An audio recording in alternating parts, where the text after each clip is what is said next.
let me ask you a question. What do you think is the greatest lesson you've learned in your 47 years of living? Or some of the greatest lessons? Man, I guess something that man, something that really hold a lot of value to me was being able to embrace and accept change. Because at one point in time, and I was just kind of just stuck in my ways, set in my ways.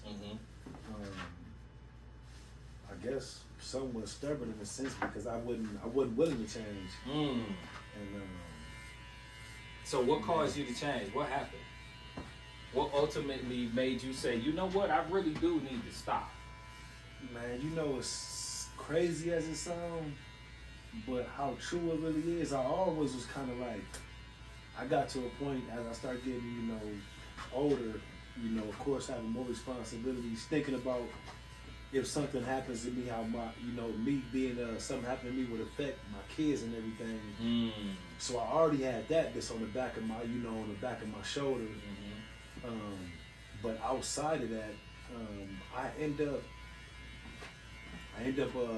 getting it on some probation when I end up getting I got pulled over, got a DUI. And so I was going through that for a minute, and they had me on this blow machine 3 times a day. It was so much chains. No, that things that was holding you back. Yeah, it was just too much responsibility that I didn't want to deal with the probation I was going through, curfews and all that kind of stuff. So I went ahead and decided just to go ahead and pay my probation off and just go do 30 days just to put it behind me, so I didn't have to be on that probation for a year and a half. It was 18 months. I'm like 2-3 months into it, and I was over it too fast. I got a problem with too much authority in my life, so I just like that. I like my own freedom. So with that being said, I went, turned myself in, paid my probation off, and ended up being like 3 weeks off of the 30 days after the good time or whatever. But man, them 3 weeks when I was sitting in there, man, gave me a whole different understanding on what I knew I couldn't handle in my life no more. In that very moment, I knew I couldn't take a chance risking my freedom like that no more. And that's when I came home after doing 3 weeks and immediately went and got a job, man. Like, a month or 2 later, I was working and been working going on 10 years now at the same spot. So when you was 37? Yep. I started when I was 36. I started when I was 36, March. Okay. I turned 37 that same year. Yeah. Because I started in March. But yeah, man, all them chances I was taking, chasing money and putting money as the most important thing in my life. It wasn't worth it, man. I mean, I couldn't afford to lose myself or the relationships that I built with my kids and family, people that love me. So I just figured I had to just start over, man. And I went from having unlimited amounts of money just to jack off and spend and blow on a daily basis to having to budget. Having to learn right. Exactly, budget was the word, and that's a word I wasn't used to. Because I mean, in that lifestyle, I mean, I don't know how it is for everybody, but for me, it was coming in fast. I mean, so. And it was going out fast. And it was going out fast. So at one point in time, once I had to start over, I mean, I wasn't used to trying to live from check to check and trying to figure it out. So that transition right there was so hard for me. That change was so hard for me in general because it was a whole lifestyle change for me. It wasn't so much the money, it was just the lifestyle itself. I was used to always chasing something, always had something going on. I was used to being always busy. I got addicted to the lifestyle. I think how people say people that use drugs get addicted to the high. I was addicted to the lifestyle too. So that change was probably that was the hardest thing I ever endured, really, man. Just trying to change my lifestyle to not want to be in the streets in that fashion anymore. To just trying to go to work and just be what I know I should have been, what I know I should have been from the beginning. Which I really didn't do a whole lot of. Still had the same heart, just living a different lifestyle to make the money. Mm-hmm. But I feel like I always had a good heart. I wasn't just out there just robbing and killing and stealing. And I mean, I was just trying to make some money just to maintain and make sure I was good and my family was good. But yeah, just had to find the honest way to do it, basically. Yeah. But yeah, that was probably the hardest thing for me to over my whole 47 years of life was to change. What was it about the lifestyle that was so addicting? Like, what was it that kept bringing you back to like, man, I don't want to let this go? Man, it's a rush. It's like what's a rush? Just living a lifestyle, man. Fast money, making fast money. Just always chasing something. Always, the money, the cars, clothes, women, everything that come along with it. It's a rush. Just being able to go out and not even thinking about what you about to spend. You want to spend some money. You just looking to jack some money off and doing something because you don't even. It's coming in so fast. You really don't know what to do with it because you're not in a real position to apply it the right ways.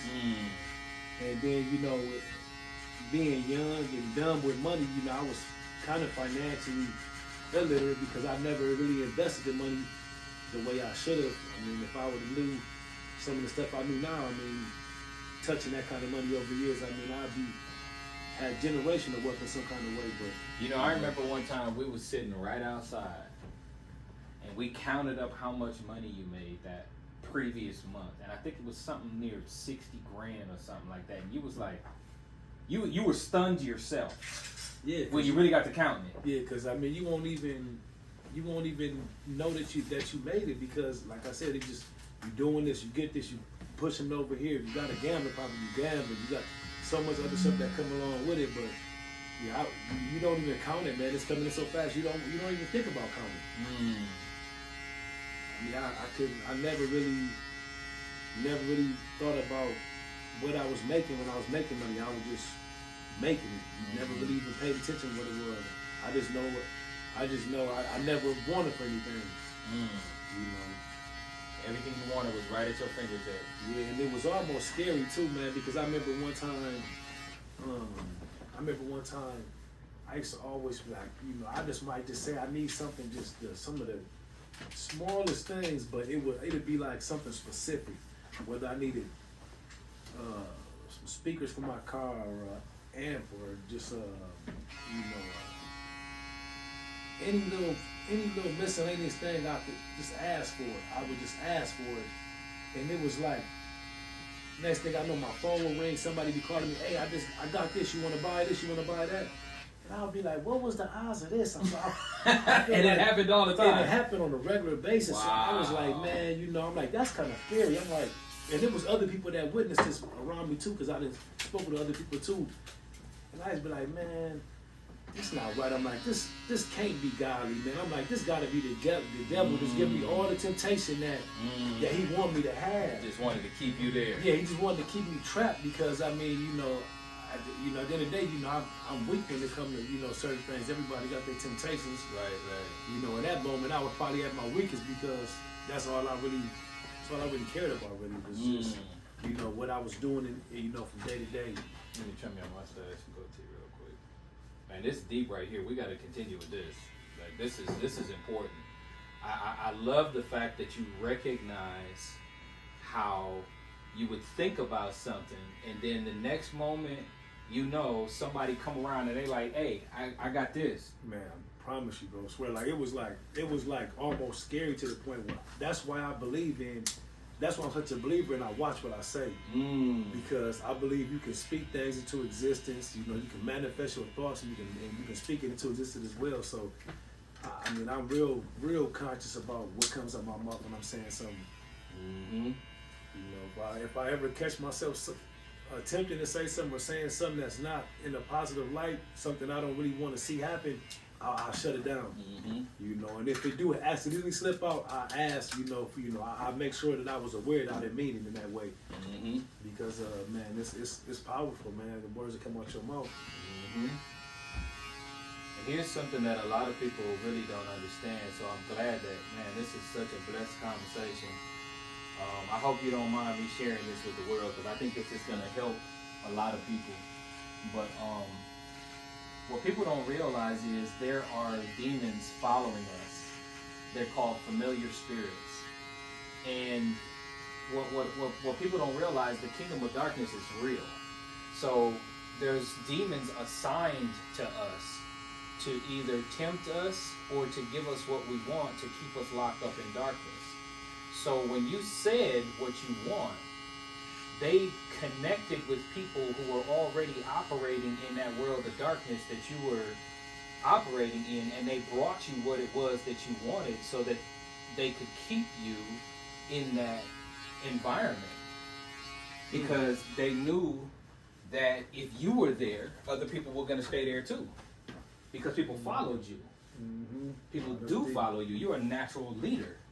So if you can get what you want, they're like, oh, okay, well, if this is what he's doing, then I need to do it too. Mm-hmm. So one thing I've learned about life is that how we live and what we do is directly related to the people that we're connected to. So the temptations that you're struggling with, somebody else may not be as successful in that temptation, but because you're successful in it, it keeps on inspiring them. Woo! It keeps on inspiring them to want to follow through with what you're doing, even though things might not be coming to them as easy as they come to you. Mm-hmm. Man, that's powerful right there, bro. Mm-hmm. That is so powerful, and I can't wait to hear what you have to say in response to that. But I'm so glad that you recognize how important it is to say the right things, because if you ask for something and you know it's not of God, it still may come to you so that the kingdom of darkness can keep you locked up in the kingdom of darkness. Yeah, and that's exactly what was going on too, man. And then somebody somebody made me aware that they was like, it was she told me, she was like, you know what? She like, boy, you are blessed, but I want you to know that's what's going on in your life sometimes. I don't think it's God. I don't think it's God. I don't think it's godly. She like, you gotta be careful what you ask for. Somebody specific said this to you? Yes, exactly. I just saying dropping names. Right. It was just somebody specifically told it to me, that somebody that I hold close, and I trust 100%. And they so they saw all of the stuff that was being blessed to you, and you was like, I want to get this for my car, and then all of a sudden somebody called you. So I guess I'm just gonna put out there, because this person is close to me. I've been knowing her for a long time. This is Marie, and Marie. Marie Golden. Yeah, she's she's a spiritual woman, and she prays for me. All that good stuff too. So she was telling me the same thing, and I was like, man, every time I say I want something, it was like it came. It just happened. Like it was never. It never took days for it to happen. It happened within the same day type of situation. Sheesh. So I was like, man, that's kind of scary, Especially if it's not of God. Yeah, exactly. It was so scary to the point where I remember mentioning it to Shamia, and then she said something to her mom, and her mom was saying something to me. So at that point, I had so many young people following me that that looked up to me, because they, like you said, they looking at what I'm doing, and it's like, man, he make it look so easy. And a lot of people can't figure out why they just don't, how come I can't do it if he doing it like that? It's so easy. And I really don't even understand like how I was even able to make things happen the way I made them happen. Because everybody was on the same playing field, just didn't know how to apply themselves, I guess. Didn't have a discipline or whatever. Yeah, but I was always putting myself in a position, always getting what I needed and what I wanted too. But the transition of coming out of that darkness, and actually I think it all started when I acknowledged what was going on. That's when I think my eyes opened. What happened? You said you acknowledged it. What do you mean? man, cause I was noticing how like the stuff I was speaking on was just happening. That's why I said it scared me. You know, it wasn't like, you know. You recognized it one day. Yeah, it just out of nowhere, I was riding down the street and I said something about, this ain't right. I'm like, no, cause I had just mentioned something about, I wanted like, I think my CD player in my car or something was going out. That's when, you know, back then we buying amps, kickers, CD player for your car. I think my CD player in my car went off. So I'm like, I gotta get another CD player.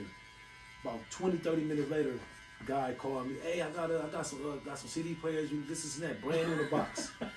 I'm like, you gotta be kidding me. Oh my so goodness. I just follow up on it. I pull up, go get it. You know what I'm saying? Just because I asked for it. So I'm just like, this point, I'm gonna go and get it. Get it. I'm looking. I'm just sitting there thinking. I'm like, man, this is crazy. Too easy. I'm like, you know, why every time I just keep asking for something, like, you know, and I ain't a fool, cause I'm not a fool, cause I've always heard the saying, you know what I'm saying? If the devil will tempt you with all these things, so I mean, I've always heard that saying. What profiteth a man to gain the world and lose his soul? Yep, and I mean, I still was lost. I mean, I was just acknowledging what was going on, but I didn't stop doing anything in that moment. You know, I kept on pushing, kept doing things I was doing. But you recognized something was strange. But I knew it wasn't right. It was too easy. It was too easy. Yeah, it wasn't even like it was something that just started happening to me. It was something I just started to recognize. Because it always happens. Because it was always happening. So I'm like, man, this ain't right, man. Like, how am I not having to endure any struggles when I need something? I just say it and it happens. Like. I'm a magician or something. And here's the crazy part. So you had the money to buy it, but somebody would come to you that would ask for like a tenth of what it costs. Exactly. So I mean, you know, at that point, people got. You know, I got boosters everywhere. You know, people, which a booster people don't know is people that, you know, that steal something and sell it to you for a little bit of nothing. Yeah. And these people wasn't selling it to me for half price. You know, they had their own addiction, so they giving it to me for nothing, basically. You know, $20, I'm getting a $2 unit, or, you know, $500, something that costs $5, and I'm only paying $50. So I mean, the price I was paying for it was pennies compared to what it was worth. So it wasn't like I couldn't go buy it myself. It was just the way I was buying it was so cheap. I couldn't pass it up. It was like, I feel like I could open up a secondhand store. You know what I'm saying? I remember I thought about that. I'm like, man, I should open up a secondhand store. You were so successful in the kingdom of darkness. You thought about opening up a secondhand store because these deals just. I was getting so much stuff. I'm like, I don't even know what to do with it. Like, oh my goodness. Yeah, so it was nuts, man. Bro, that's amazing. Yeah, it had me just, you know what I'm saying, mind blown, to be honest. But So how did you start? Like, okay, you started to transition out of it after that probation period. So have you recognized, or should I say, has it been has working a job and being a legitimate citizen been more difficult than when you was operating in the kingdom of darkness? You know, at first, man, that's a good question too, because at first I didn't even think I was capable of just living a legit lifestyle. Just living a legit lifestyle, because I just always felt like I needed that fast money. I needed the fast money to maintain the lifestyle I wanted to have. I didn't think I could maintain and be comfortable with the lifestyle I was used to, just going to work. And it was hard, man. I mean, at first that transition was, like I said, it was probably the hardest thing I've ever. It is the hardest thing I've ever done in life. You know, I was going through points in time where I got so much responsibility. I gotta go to sleep at a reasonable time because I need to wake up, you know, every day. Never really had a 9 to 5 like that, so I mean that was all new to me. I was always working out on my own time, and whatever time I wanted to work. So I had my own schedule every day for 30-something plus years. So I mean, just getting the structure was the first hard part. The money financial part didn't come into later when my money wasn't there. You know, so first it was hard to actually get to get the structure, just getting up, getting on the schedule. You know, just getting used to that kind of routine. And once I kind of, you know, conquered that, you know, I only had so much money, and I was used to still living a certain way. So now my money that I did have put up is dwindling away. So I'm trying to deplete my savings that I put up because I've still got a habit, which was gambling. So now I turned my hustle habit into a gambling habit. So I still got that chase, which was gambling at that moment. So now I'm at the casino losing money on top of I'm not making the money no more. So it turned into a whole different monster then. So now I'm losing my money at the casino, not making the money I was used to. So my money is just disappearing fast, dwindling down. You know, run out of both my hands at this point, and I'm still paying bills, still doing all my everyday stuff. So then I got to a point where I'm like, man, the money with the cars really wasn't there because I wasn't serious about it when I first started. I was just doing something. So I didn't even really put my all into it because I didn't really believe in it. So Woody wasn't making no money there. So time went on. I'm probably about a year into the job. You know, I'm pretty much, man, I'm down bad. I mean, you know, from what I was ever used to, in a position where I'm like, man, I ain't got no money. I mean, if something was to happen right now, I don't even have nothing I'm sitting on for comfort. You know, I'm just like in the check to check, moment to moment, you know what I'm saying, financial state. Something, you know, and that was something I had never been used to unless I was in a position where, you know, I wasn't able to, you know, provide for myself. But other than that whole experience right there just kind of humbled me in a way where I was like, okay, what am I about to do? Here it is. I don't got $1,000 to my name. You know, I'm literally just, you know, check to check type of situation. Never been in this position, you know, since I can remember. So, because I was used to everything that's happening coming to me so easy. So I had a point in time where somebody reached out to me and was like, you know, hey, you know, what's going on with you? I know you're doing more than just going to work. You know, like what you just cut me off. You know, the devil, streets. The streets calling me back. Yeah. They're trying to get me to get back in the game and you know, want me to start hustling again because they feel like I'm still hustling, but my job is a front. You know, but the whole time they don't know I'm struggling and my job is for real. So now you got temptation. Yeah, so now the temptation is back on my back again. I don't have no money, need the money for real, don't gotta pay for it. They will give it to me, so I ain't gotta pay for nothing. And I know what I can do with it, so I know it's gonna just happen so fast. The kingdom of darkness was making it real easy for you again. It was just like on my lap. I'm talking about in my driveway at my job. I'm at work. They face to face at my job telling me what you want. You need this, you need that. You good for it, bro. You don't need hey, just get it back to me whenever you get back. You know, when you get back on your feet, just, you know, get it back to me. So I told him no.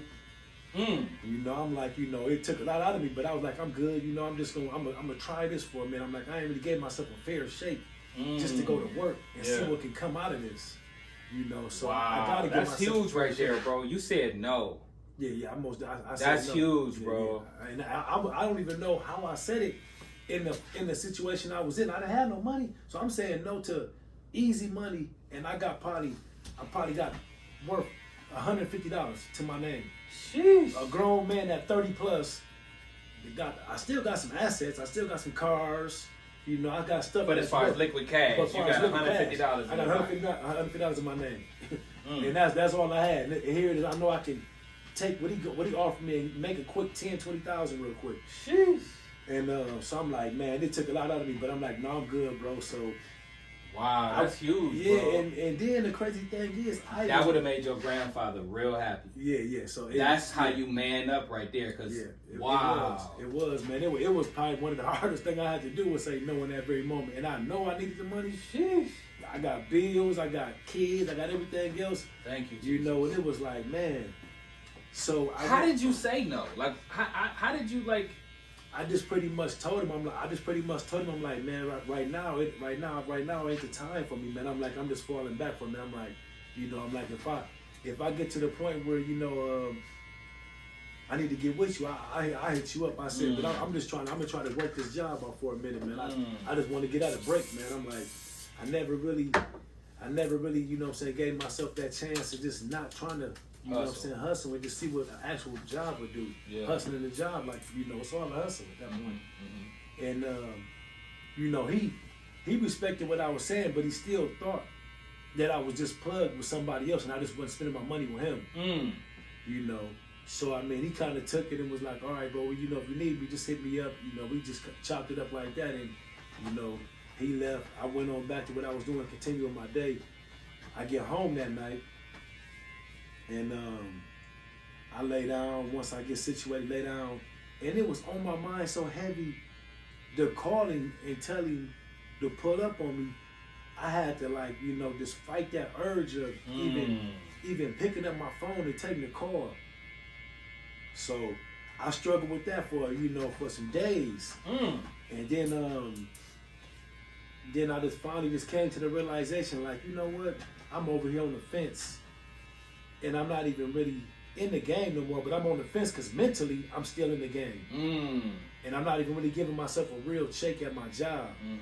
So then I just like told myself I was gonna just, you know, give myself 100%. Thank you. And just put my all into trying to sell these cars and trying to serve the people, trying to take care of people, you know, trying to give people advice, you know, whatever I can do with my job, you know, help people and teach people what credit is and how to build it.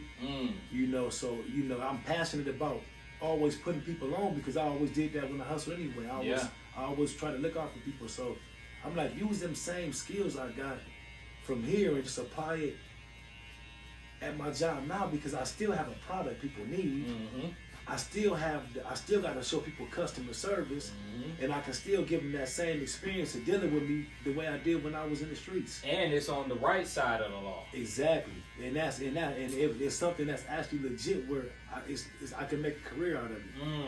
And man, once I just mentally told myself that, it's like, man, immediately, it was right around January, February. And you know, January, February, people getting their taxes. They start buying cars. And everybody want cars. You know, everybody got a couple extra bucks. My manager mentioned to me about getting a Facebook. You know, Facebook was popular back then. I never had a Facebook because, you know, I didn't want to be seen. I was wanting to be out the way. So I'm off the radar, you know, because with the lifestyle I was living. So he finally convinced me to get a Facebook. But now you're on the legit side, so it's okay to be seen. Exactly. So he finally convinced me to get a Facebook all in the same period of time. So he's like, man, you need to get a Facebook. Like, a lot of people know you. Every time people coming in, they see you, but they don't even know you work here. You know, so he's like, man, imagine if people knew you worked here. They would come in and ask for you. So I'm like, man, you're right. You know, so I ended up having my girl make me a Facebook. You know, because I didn't even know how to make the Facebook. You know, Shout out to her. Yeah, I'm socially, you know, you know, I mean, under the radar. Yeah, as far as the social network stuff, social media stuff, I didn't know how to do any of that stuff. So I finally got the Facebook, and I just started making little posts, you know, about, you know, pictures of cars, where I was at. Start tagging a few people and start accumulating friends quickly. And man, that in 1 week, man, I just got to selling cars like crazy. It just something just clicked and it just happened, man. And God blessed it. Yeah, then you know, God just started blessing me in ways that it wasn't coming from a dark place; it was coming from a godly place. Could you feel the difference? Yeah, I felt the difference. I felt like I didn't. And to answer your question, once I started living the lifestyle that wasn't dark and started living a lifestyle that's the right way to live, you know, as far as what I feel like God had in store for me, man, I didn't have no stress over my back. Ooh. You know, I wasn't looking over my shoulder no more. Sleeping better at night. Never had to think about, man, I wanted the police watching if they're going to come kick my door in. I mean, it was so much a sense of relief that I got that was priceless. Thank you, Jesus. You know that piece of freedom is so priceless when I got it, because you can be free in the world, but you can still be not free in your mind when you know you're living wrong, because you know at any given time something can just take you and just trip you off the streets. Hold on, I gotta catch that quote. You can be free in your mind. You can be free in the world, but not free in your mind because you're so caught up in how you can get caught up. Exactly. Because at some point in time when you're not living right and you live in that lifestyle, yeah, you physically free, but you're not mentally free because you can't even think ahead. I used to wake up every day and people set goals, well, I'm gonna do this in 2-3 years, I'm gonna do this in 5 years. I was living from day to day. I I couldn't make no plans what I was gonna do in 2-3 years. I didn't even know if I was gonna be out here free to do it. You know, and that's just that's how you live when you live in that lifestyle, and there's no freedom about that. So physically you're free, but mentally you're bound. Yeah, mentally you know you trapped. So you're not thinking about investing. You're not thinking about opening a business. You're thinking about right now. You're thinking about right now. That's why people say, I can't believe they had all that money and blew it. Because they couldn't see that far ahead to invest it. So you want to spend it fast. That's the whole process. People like, I make it fast, I blow it fast. Because you don't even know if you're gonna be around and enjoy it. So yeah, you're gonna go splurge, you're gonna go buy everything you can buy right now. Not because you want to, but because you don't know what else to do with it. Might as well enjoy the moment. You're gonna enjoy the moment. Because that's all you living in the moment. Man, I'm telling you, man, people are gonna be set free by this testimony. People are gonna hear your testimony. If you don't mind me sharing it, you know what I'm saying? Man, one thing for sure, bro. I mean, I don't mind, you sharing whatever you want to share. I mean, 'cause I just speak the truth. We always build with each other. That's what we do. It's not just a haircut. Yeah, it's a brotherhood. Yeah, it's a brotherhood. We chop it up, And since we was little kids. Exactly. So I mean, it's elementary. We growing up, man, and it's a blessing that we still, amongst each other, and we able to do it. Man, I'm so grateful for this moment. It really, I remember as a child when that movie Colors came out, starring Sean Penn and Robert Duvall, about the gang life.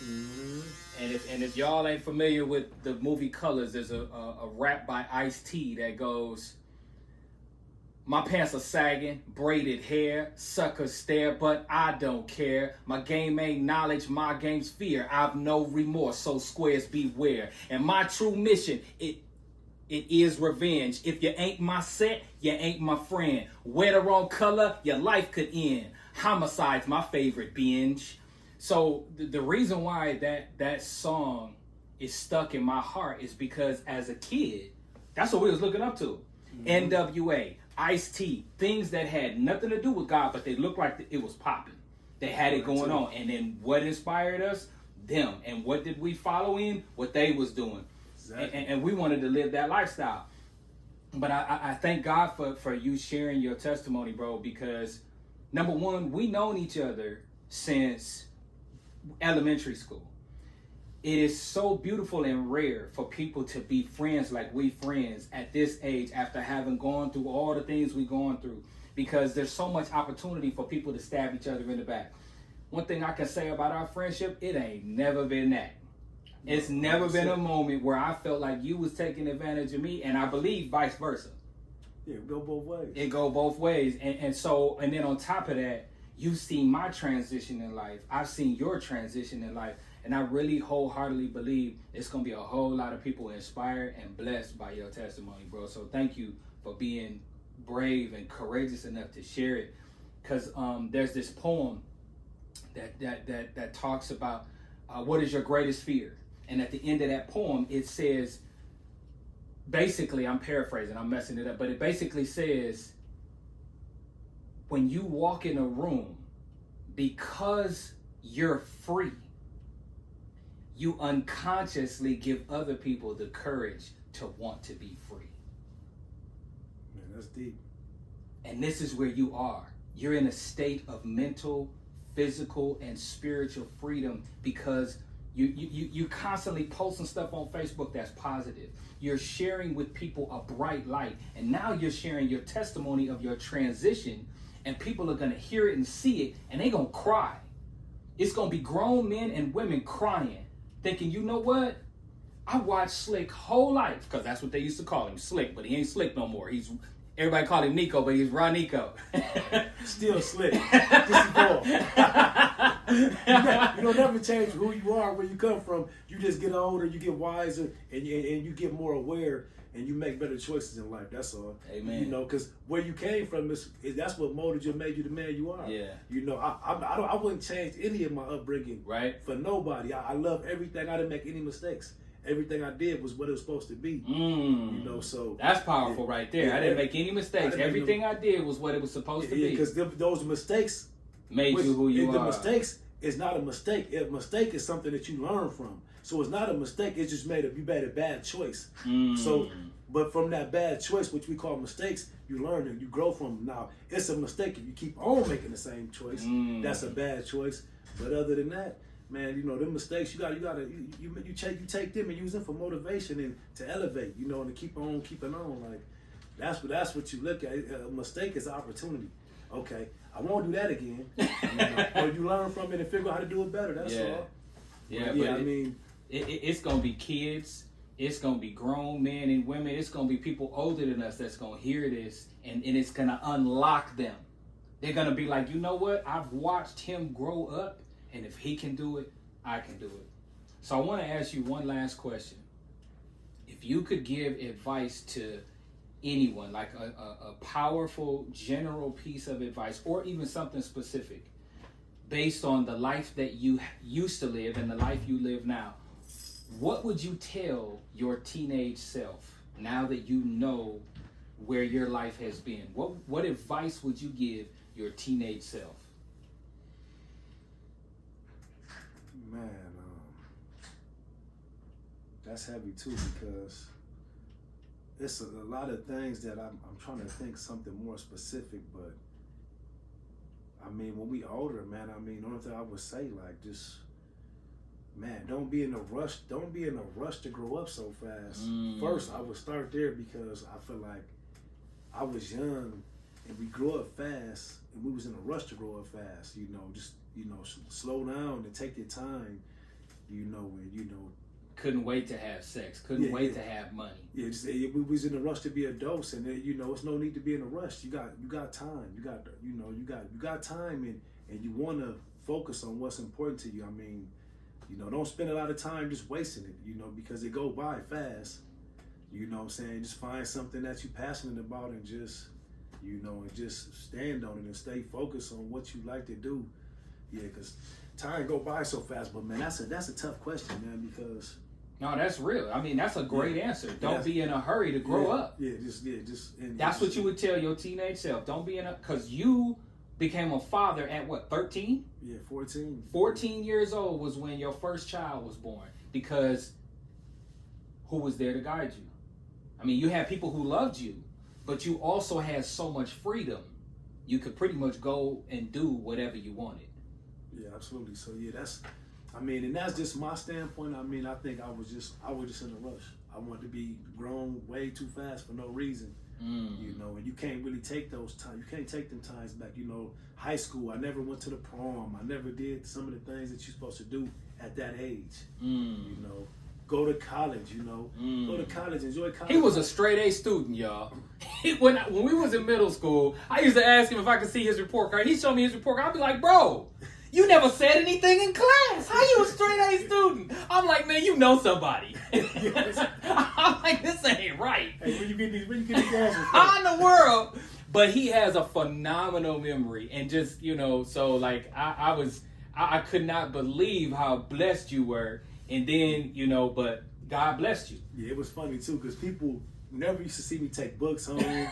Never used to do homework. I just knew what I was doing, man. That stuff came easy to me. Yeah. And then the way I used to act and move and hang out, people never thought I was that studious. kind of student. Yeah, I actually was an honor roll, straight A kind of student. Bro, I couldn't. But I hung out with and did everything goofy, you know. But at the end of the day, see that report card, it was always right. Bro, I could not. And then when I see you on the basketball team, I'm like, he ain't gonna be on the basketball team long because he ain't gonna have the grades. And then I would see your report card. I'm like, bro, how is this possible? But you've been blessed.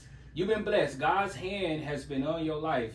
And so, man, thank you for being courageous enough to share this, bro, because it's going to bless a lot of people. Most definitely, man. It ain't easy, man, but hey, thanks for having me, man. Everybody stay blessed. Much love. Hey, I appreciate it too, bro. Yes, sir. Yes, sir.